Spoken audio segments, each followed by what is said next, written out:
அசுரர்களுடன் போரிட்டு மகிஷாசுரன் எனும் அரக்கனை வதம் செய்த சக்தியின் வெற்றியை கொண்டாடும் வகையில் நேற்றும் அதற்கு முன்தினமும் நாடு தழுவிய அளவில் உள்ள அம்மன் ஆலயங்களில் விஜயதசமி சிறப்பாக கொண்டாடப்பட்டது. அவ்வகையில் பிரிக்ஃபீல்ட்ஸ் ஸ்ரீகிருஷ்ணா ஆலயத்திலும் பல்வேறு அம்சங்களை தாங்கி இவ்விழா சிறப்பான முறையில் ஏற்பாடு செய்யப்பட்டிருந்தது.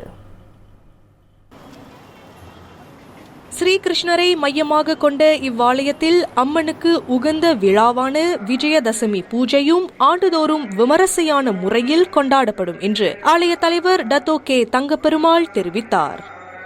இந்த கோயில் ஏறத்தாழ 7 வருஷம் கட்டப்பட்டது.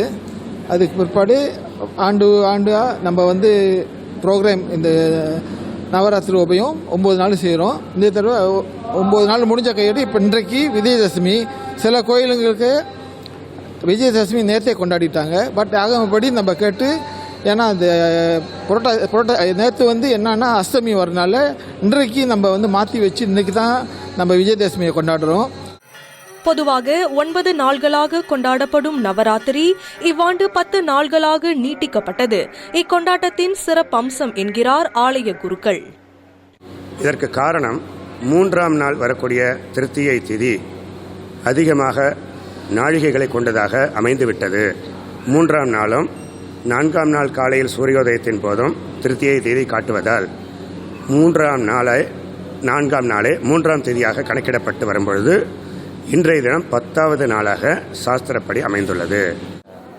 இப்பூஜையின் முத்தாய்ப்பு அங்கம் குறித்து பக்தர் ஒருவர் பகிர்ந்து கொண்டார்.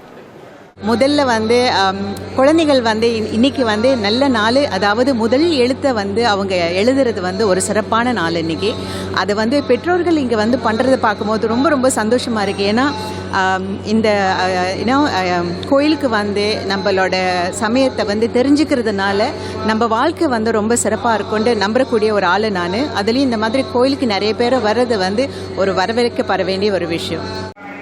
கடந்த ஆண்டை போல இவ்வாண்டும் ஆலயத்தில் ஏற்பாடு செய்யப்பட்டிருந்த விஜயதசமி பூஜை தமக்கு பூரண மன நிறைவளித்ததாக சரஸ்வதி கூறினார். இந்த கோயிலுக்கு சாமி கும்பிட்டு போனோன்னு மனசு ரொம்ப பூர்த்தியாக இருக்கும், ரொம்ப ஹாப்பியாக இருக்கும். இந்த டெம்பிளோட மேனேஜ்மெண்ட் சரி, ஐயர்களும் சரி, பூஜைகள்லாம் நல்லபடியாக எடுத்து செய்வாங்க. ரொம்ப சந்தோஷமாக திருப்தியாக சாமி கும்பிட்டு நான் போவேன். இரவு மணி 9 வரை நடைபெற்ற இப்பூஜையில் சுற்று வட்டாரத்தை சேர்ந்த சுமார் 200க்கும் மேற்பட்ட பக்தர்கள் கலந்து தங்களின் வேண்டுதல்களை நிறைவேற்றினர்.